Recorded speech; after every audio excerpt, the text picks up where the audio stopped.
سڵاوتان نەبێت لە شارپرێسەوە هەواڵی ڕۆژتان پێشکەشەکەم سەرەتاش گرنگترین ناونیشانەکان. وەزارەتی خوێندنی باڵا ڕوونکردنەوەیکی بە پەلەی تایبەت بە 11 خوێندکارەکە بڵاو کردەوە. ئەندامێکی پەرلەمان داهاتی مانگانەی پاڵاوگەیەکی نەوتی ئاشکرا دەکات. ئێران هەڕەشەیەکی قورس لە عێراق و هەرێمی کوردستان دەکات.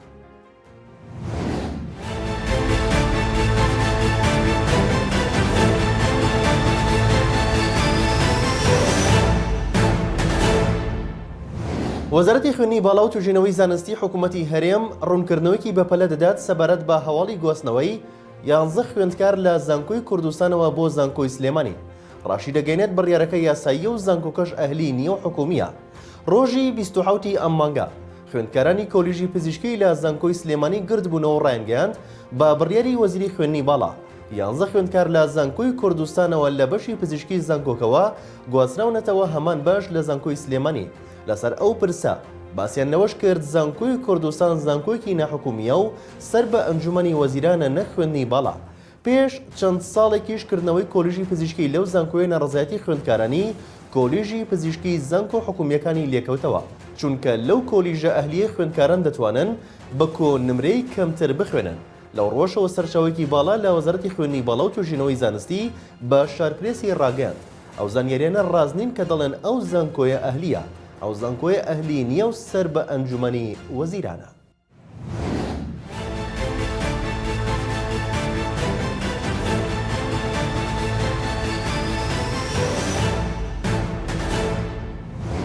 ئەندامێکی پەرلەمانی کوردستان ڕای دەگەێنێت تێکڕای قازانجی مانگانەی پاڵاوگەیەکی نەوت نزیکەی 25 ملیۆن دۆلارە. عەلی حەمەدساڵح ئەندامی پەرلەمانی ماوە بە درێژکراوەی کوردستان وەڵامی لە دوانی پەرلەمانتارێک دەداتەوە کە وتوێتی پاڵاوگەی لاناز نەبووایە لیترێک بنزین بە ملیۆنێک دەبوو.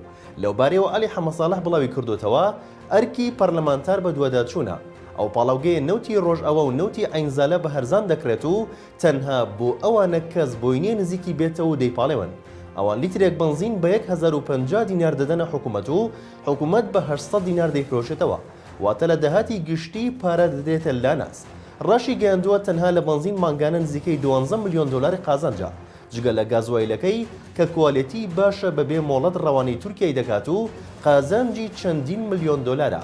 بۆ بازاری کوردستانیش خراپترین گازوایلی ژەهراوی لە گۆڕەپانەکان تێکەڵ دەکرێت، ئەمە جگە لە فرۆشتنی نەوتی ڕەش و قیر بە بازرگانی.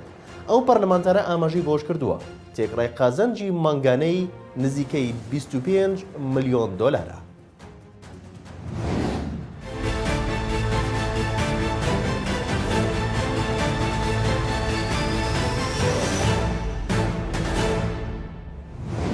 ڕۆژنامەیەکی بەریتانی وردەکاری ئەو هەڕەشەیە ئاشکرا دەکات کە فەرماندەی فەیلقی قودسی سوپای پاسدارانی ئێران ئاڕاستەی بەرپرسانی باڵای عێراقی کردبوو تا ژلای هەرێمی کوردستان باجی خۆپیشاندانەکانی ئێران دەدات. ڕۆژنامەی ناشنال تایمزی بەریتانی راپۆرتێکی لە ژێرناوی عێراق قۆچی قوربانیانی خۆپیشاندانەکانی ئێرانە بڵاوی کردوێتەوە و باسی لەوە کردووە لە دوای سەرهەڵدانی خۆپیشاندان و ناڕزایەکانی خەڵکی ئێران تاران لە ڕێگەی موشکی بالیستی و دەیان فڕۆکەی بێفڕۆکەوانەوە پەلاماری بنکە و بارەگای هێزە بەرهەڵسکارە کوردیەکانی ناوخاکی هەرێمی کوردستانی داوە. ڕۆژنامە بەریتانیەکە ئاماژەی بەوە کردووە ئیسماعیل قائانی فەرماندەی فەیلقی قودسی سوپای پاسداران لە ماوەی ڕابردوودا لە کۆبوونەوەیەک لە بەغدا هەڕەشەی لە سۆدانی و بەرپرسە حکومیەکانی تری عێراق کردووە بەوەی ئەگەر هێزە کوردیەکانی ئێران چەک نەکەن و سنوورەکانیان بەڕووی ئێراندا قایم نەکەن ئەوە تاران هێرشی وشکانی دەکاتە سەر عێراق.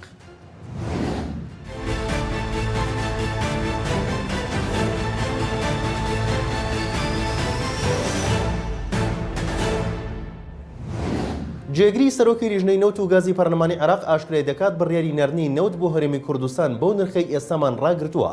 دەژڵێت یا دەشتیان داوەتە سەرۆکوەزیرانی حکوومەتی فیدراڵی کە بە نرخی پارێزگەکانی دیکەی عێراق نەوت بەسەر هاوڵاتیانی هەرێمی کوردستاندا دابەش بکرێت. دکتۆر سەباح سوبحی جێگری سەرۆکی لیژنەی نەوت و گازی پەرلەمانی عێراق ڕایگەیاندووە بە دوواداچوونمان بۆ ئەو نەوتە کردووە کە بڕیارە حکوومەتی فیدراڵ ڕەوانەی هەرێمی کوردستانی بکات بۆ دابشکردن، بەڵام لەلایەن وەزارەتی نەوتی عێراقەوە بۆ هەر لیترێک 750 دینار دیاری کراوە.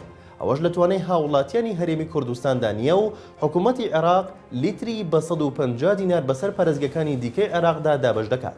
و تووشێتی دوای هەوڵێکی زۆر بڕیارەکەمان ڕاگرتووە و ڕازی نابین بەو نرخە زۆرە نەوت بەسەر هاوڵاتیانی هەرێمی کوردستاندا دابەش بکرێت چونکە نەعەدالەتی تێدایە و ناکرێت بۆ پارێزگەکانی دیکە لیتری بە 150 دینار واتە بەرمیلی بە 30,000 دینار بێت و بۆ هاوڵاتیانی ئێمە بە 750 دینار بێت. ئەمە لە کاتێکدا کە بەهۆی سروشتی هەرێمی کوردستانەوە پارێزگەکانی هەرێم لە وەرزی زستاندا بەراورد بە پارێزگەکانی باشوور و ناوەڕاستی عێراق زۆر ساردترن.